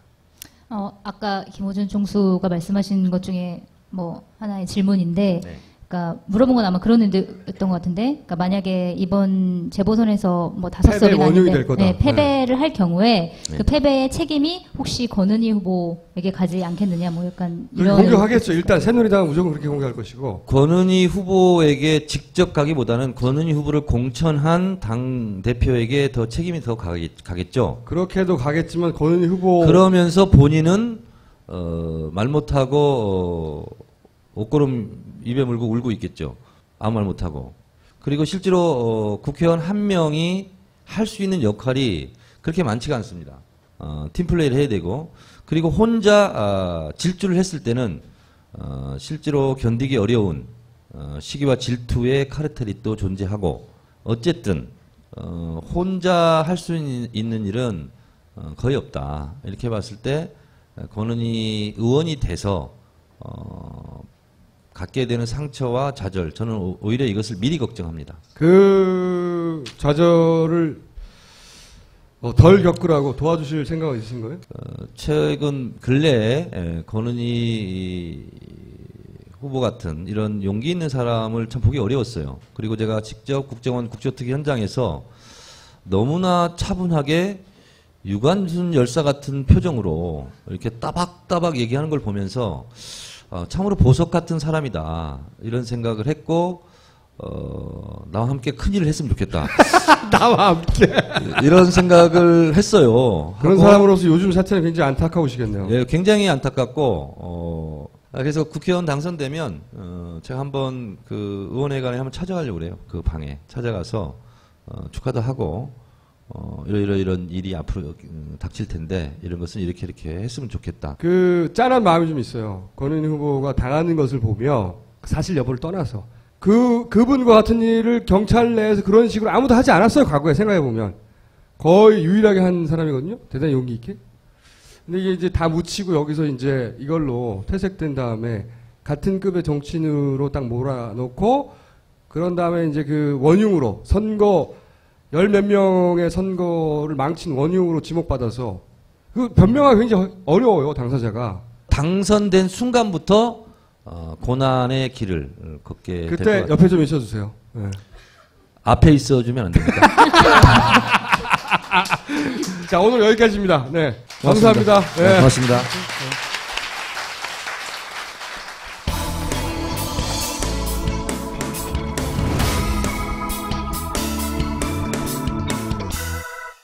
최근에 선거와 세월호 관련 얘기를 길게 연속을 했기 때문에 최근의 이슈를 다룬다고 했는데 그래서 오늘은 가자지구를 한번 다뤄보려고 합니다. 왜냐하면 이 외신을 접하면 몇 명 죽었다밖에 안 나오거든 맨날. 왜 이러는지를 몰라 도대체. 네, 원인에 대해서는 잘 안 나오더라고요. 이 가자지구가 문제가 된 역사에 대해서는 좀 공부를 하셨나요? 네. 숙제를 내드렸는데. 일단 원래 팔레스타인인들이 살고 있던 지역에 1940년대 이스라엘 유대인들이 들어왔던 역사를 먼저 얘기해야 될 것 같아요. 그래서 이 사람들을 점점 몰아내고 결국 지금 남아있는 팔레스타인인들은 가자지구 그다음에 한쪽 어디죠? 서안. 네, 서안지구 이렇게 나눠져 있고 그다음에 이제 이스라엘에서 끊임없이 이 사람들을 공격을 하죠. 어떤 이유를 들어서건 공격을 하고 원래는 이 두 지구가 떨어져 있지만 같은 민족이고 그다음에 같은 정부를 구성하고 있었는데 너무 이제 이스라엘을 몰아가는 차원에서 얘기하는지 모르겠지만 이스라엘에 의해서 두 개가 갈라지게 되고 두 개의 갈라진 것들을 유지하고 있다가 올해 초에 다시 협의를 해서 이 두 개를 합치는 걸로 협의를 했는데 마침 그 즈음에 이스라엘이 가자 지구를 공격을 했죠. 그러니까 자기네 3명의 청소년을 가자 지구 팔레스타인들이 살해했다라는 혐의를 씌워서 사실은 그게 아직 밝혀지지 않았지만 그렇다는 이유로 공습을 해서 현재까지 한 600명 정도가 팔레스타인이 죽은 걸로 알고 있습니다. 간단하게 몇 가지 얘기하면 1917년도 벨포어 선언이라는 게 나왔어요. 여기서부터 시작이에요. 이 비극은. 아서 벨포어라는 사람이 있었어. 외무장관, 영국에. 영국에 전쟁을 하니까 돈이 필요하잖아요. 유대인들로부터 돈을 받고 대신 나중에 니네가 팔레스타인에 니네의 나라를 세우도록 해줄게. 거기서 출발해가지고 47년에 유엔에서 승인을 합니다. 나라를 세우라고. 독립국을. 검은 게 팔레스타인이 살던 땅의 지역이고 이스라엘에서 하얀 게 유대인이 살던 땅의 지역이에요. 팔레스타인들의 나라였죠 사실상. 근데 47년 유엔의 플랜은 이렇게 나누는 거였어요. 요렇게 나눠서. 그리고 독립국 승인을 하자 그 다음에 바로 전쟁이 나죠. 네, 독립군 승인을 할 때 이스라엘은 그러니까 당연히 자기네들이 들어갈 수 있으니까 찬성을 했고 팔레스타인은 반대를 했죠. 그렇죠. 원래 내 땅인데 왜 이렇게 나누라고 하냐고. 그러면서 주변 중동 국가들이 막 쳐들어왔죠. 이집트 뭐고. 그게 이제 중동 전쟁이죠. 그때 이 가자지구, 지금 문제가 되는 가자지구 있잖아요. 가자지구는 이집트의 영토로 편입이 됐어요. 그 전쟁의 결과로. 그때 48년에. 그러다가 67년에 3차 중동 전쟁 들어봤죠. 67년에 3차 중동 전쟁이라는 게 있었는데 그때 이 가자지구가 이스라엘이 쳐들어 점령을 합니다. 그리고 이 서안지구 이건 요르단에 편입돼 있었는데 이거를 이스라엘이 또 점령을 합니다. 그러니까 역사적 팩트를 말하면 이 가자지구는 이스라엘이 점령한 땅에 현재까지도 그리고 2010년을 기준으로 이제는 팔레스타인이 살 수 있는 지역은 이렇게 줄어들어 있는 거예요. 두 번째로는 알아야 될 것이 이 가자지구는 전 세계에서 유일하게 완벽하게 봉쇄된 자치구예요. 3면은 콘크리트 벽. 8m의 네. 벽이죠. 벽이고, 그럼 한쪽 요 바다 있지 않냐. 지중해 하나는 바다. 여기도 봉쇄를 해버렸어요. 3마일까지만 나갈 수가 있어요. 팔레스타인 사람들은. 그 뭐 경제 활동이나 이런 것도 뭐 무역 이런 것들이 안 되기 때문에 기본적으로 인구의 70%가 난민으로 등록이 돼 있어서 난민 기금으로 생활을 한다고 하네요. 자, 이렇게 가둬놓으니까 그래서 인구 밀도는 가자 시티 중심으로 하면 6,700. 여기에 150만 명이 이 안에 살고 있어요. 그래서 제일 짠했던 것은 이 가자 지구의 벽, 팔레스타인 쪽에 보면 이런 벽화들 그림이에요, 그냥. 나가고 싶으니까. 이런 그림. 팔레스타인 아티스트들이 벽화를 그리는 거지. 뭐 이런 그림들. 이런 거. 벽들이 다 이런 걸로 그려져 있어. 그려진 사다리죠, 이건. 컨트롤 알트 델. 리부팅을 하고 싶다 이거지. 개인적으로 가장 인상적인 벽화인데. 이렇게 생겼어요. 그러니까 이 벽이 있으니까. 그러니까 이렇게 완전히 가둬놓으니까 동굴을 뚫었어요. 이 사람들이. 생필품을 밀수하고 그러느라고 지금 침공의 표면적인 이유 중에 하나는 이 동굴들을 다 없애버리겠다. 굴을. 왜냐면 이 굴을 통해 가지고 무기들이 들여온다고. 그 명분도 있어요. 지금 현재 표면적인 명분. 근데 실제 이 동굴을 보면요. 양을 밀수해 온다든가. 양 떼 나오잖아요. 이건 아랍 언론들이 가서 취재한 거예요. 이렇게 소를 수입해 온다든가. 근데 제일 짠했던 건 이거예요. KFC. 이집트에 넘어가가지고 밀수를 한다는 게 KFC를 해오는 거야. 보여주잖아요, 이게. 그래서 일로 나와. 그러니까 이런 동물들도 들키지 않으려고 대부분 개인주택이나 이런 데 밑에를 뚫어서 이걸 잡으려면 그럼 민간인 주택을 공격해야 되는 거야. 실제로. 그리고 이게 워낙 좁기 때문에 뭘 무기를 갖춘 탱크가 들어오겠어요? 뭐가 들어오겠어요? 그리고 또 한 가지 알아야 될 걸 몇 가지를 정리하면 하마스 얘기를 많이 하잖아요. 우리는 하마스 테러 집단 이렇게 딱 머릿속에 그렇죠. 박혀 있는데 하마스는 사실은 합법적인 정당이에요. 팔레스타인 자치구에서 2006년에 총선을 했어요. 그 안에서 자치구니까 총선을 해가지고 집권당이 됐어요. 그러니까 팔레스타인 입장에서는 합법적인 정당이라고. 그런데 이 하마스를 인정하지 않는 거죠. 그래서 아까 그 얘기했듯이 서안 쪽에 있는 비교적 온순한 카파. 네. 하는가요? 하파 네. 쪽과 이 하마스 쪽이 이렇게 떨어져 있다가 물리적으로 떨어져 있고 정치적으로 대립하다가 안 되겠다 합치자고 그랬거든요. 둘이. 그러니까 이 합치기 전에 이건 이제 분석들이죠. 외신들의 이 중동 전문가들이 둘이 합쳐 버리기 전에 이 하마스를 축출하려고 하는 거죠.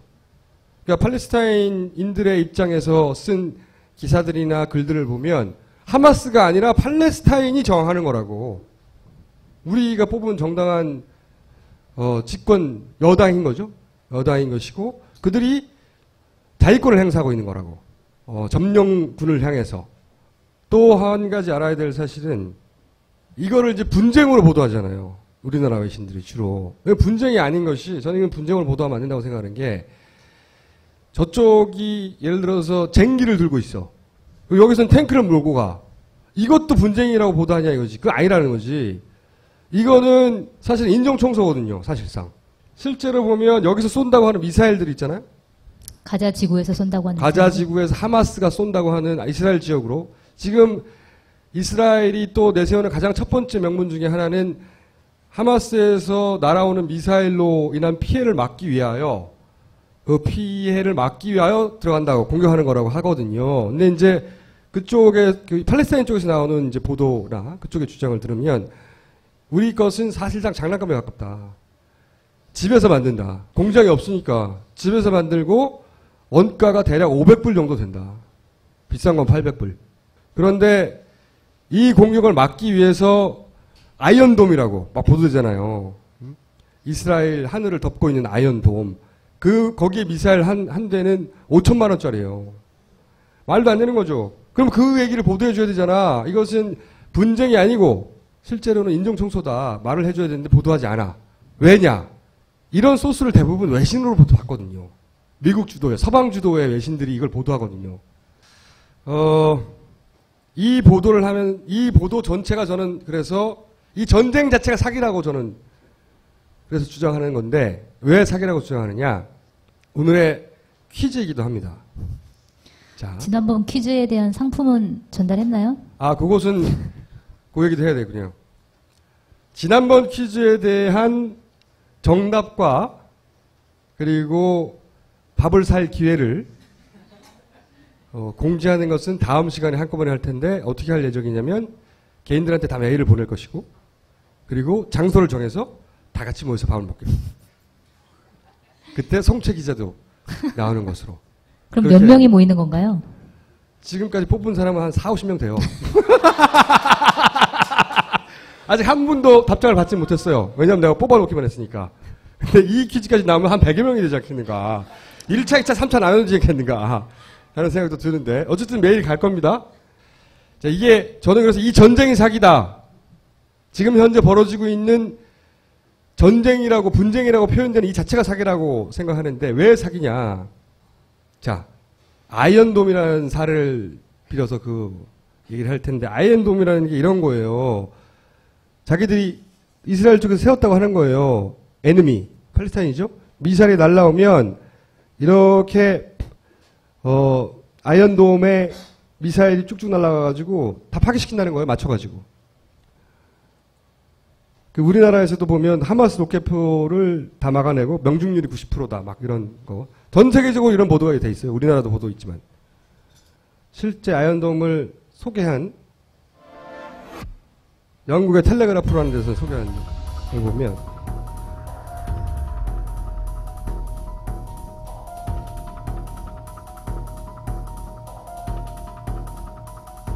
이런 기지가 쭉 7개가 돼 있대요.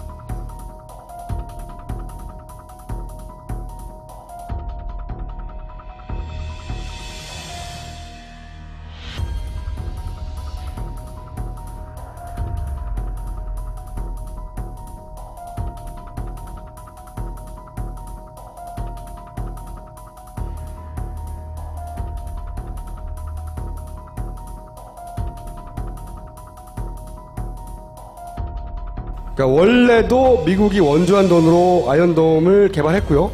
이스라엘의 라파엘이라는 회사가.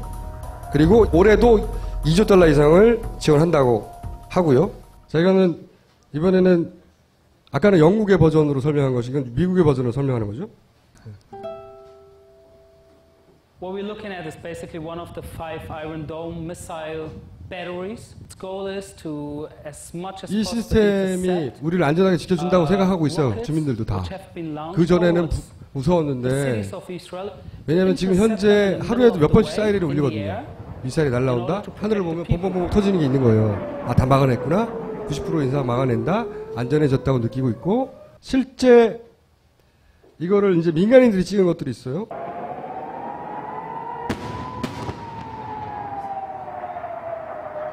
미사일이 날라오는 거 요격했다 이거죠.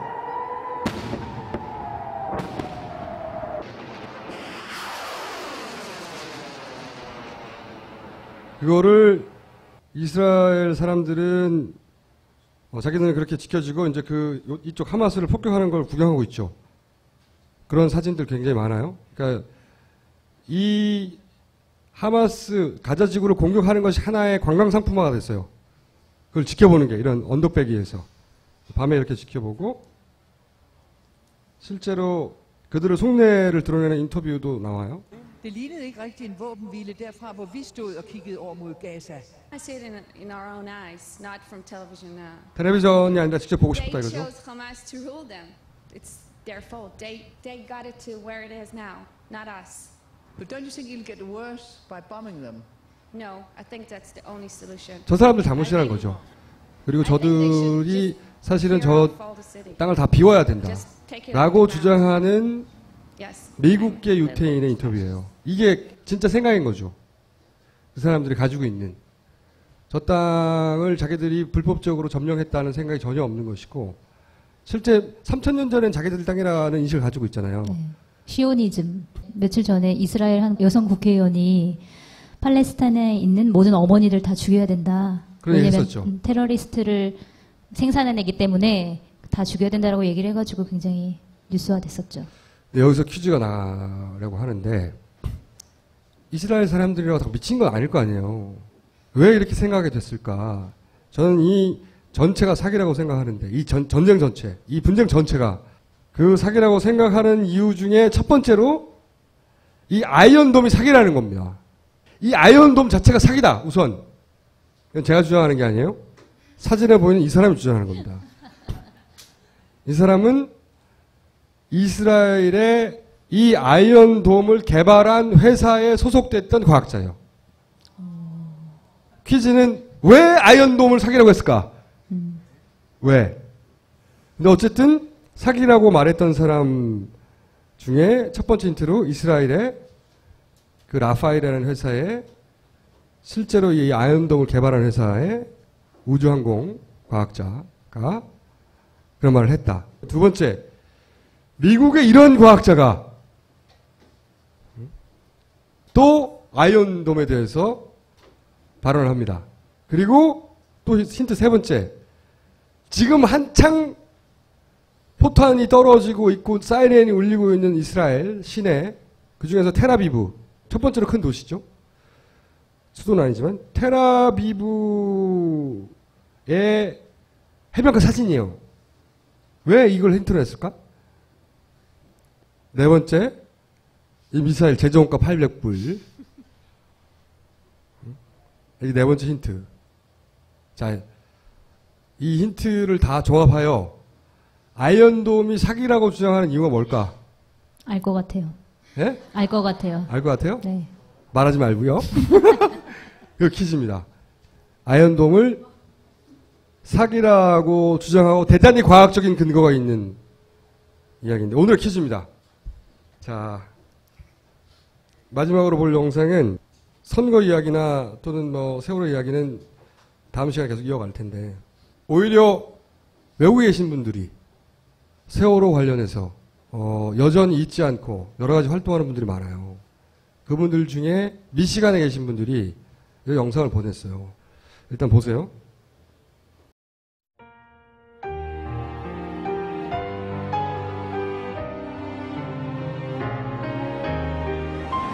희생자 가족들은 오늘 아침에 해가 뜨는 것도 억울하고 오늘 저녁에 아마 해가 지는 것도 분해하실 것입니다.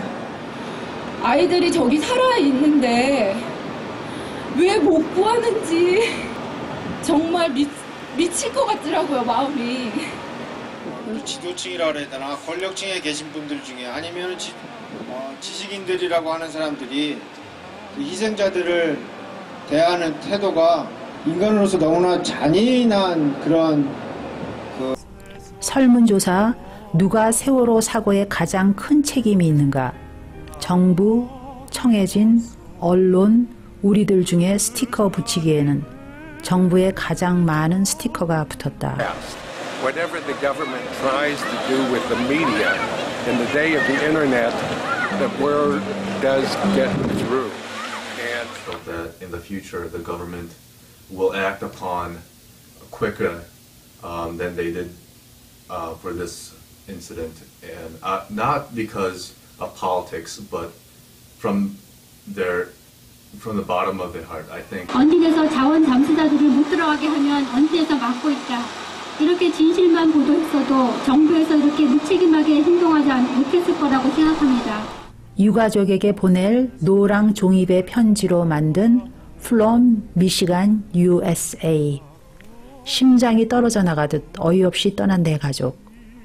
그들은 왜 그런 이별을 맞이해야 했는지 꼭 알고 싶고 또 찾아내야 하기 때문이다. 희생자들은 우리에게 돈과 이윤 대신 생명과 인권을 가장 존귀하게 여기는 대한민국이라는 큰 숙제를 남겨주었다. 유가족들이 숙제의 실마리를 풀기 위해 거리로 나서기 전 정부와 언론, 국민들이 먼저 나서야 하는 것이 아닐까. 미국 엄마들은 세월호를 잊지 않기로 다짐하고 있다. 뉴욕타임즈와 워싱턴 포스트지에 광고를 실었다. 세월호 참사를 통해 한국의 언론이 재구실을 하지 못하고 있음을 절감했기 때문이다. 50개 주 추모 집회는 계속되고 있으며 세월호 차량 스티커, 양심 언론 리스트 냉장고 자석을 만들고 인권 침해 사례를 검색하고 있다. 우리는 304명의 희생자들에게 생명의 빚을 지고 있기 때문이다. 그 박근혜 대통령을 지지한 엄마 부대 그 이야기를 처음에 보냈기 때문에 이 엄마 뉴스를 꼭 내보내야 했었어요. 저는. 근데 저는 이 유병원 보도를 보면서 이 가짜지구 보도하고 유사점이 있다고 생각했어요. 어떤 면에서요? 일반 시민들은 니들은 이렇게 알고 있어라. 그들이 주문하는 대로 사과하면 안 되는 거죠. 그리고 그들이 주문하는 대로 사과하지 않는 데서부터 그쪽이 무너지는 거예요. 주문하는 대로 사과하지 마라. 여기까지 하고 오늘 마치겠습니다. 감사합니다. 감사합니다.